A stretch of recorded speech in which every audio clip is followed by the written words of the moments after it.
what I want to talk about in this video is something that took me a really long time to understand just how important it was, and that is leaky gut syndrome. So some people will call this intestinal permeability, and basically what it is it just means that if you think of the small intestine as a kind of, it's pretty permeable anyways. If you think of that as like a little bag, and I always explain this as like a little bag of grapes. You know how you can get like some bags of grapes that have like they're just like a plastic bag and there's no holes in them. So if you fill up water or if you put dirt in there, whatever goes on in that bag, nothing's gonna leach out. Nothing's gonna leak out. And when you sometimes get those bags that have the holes in them and you pour water into that bag of grapes as you're holding them, then all of the holes spurt out all this water. That's kind of like what happens in your small intestine. So your small intestine is a place where you absorb a lot of nutrients.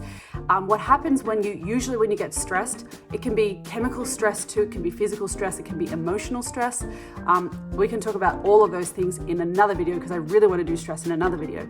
But those kinds of things will all basically create big gaps and big holes in your small intestine, and it just lets all these like big molecules out into your blood, and it creates really horrible like reactions. Like people might get hormonal issues, skin issues, brain fog, and basically all that's happening is like these things that shouldn't be in your blood leak out into your blood instead of being contained in that bag of grapes. So I hope that explains it. Any questions, you can always ask me in the comments below.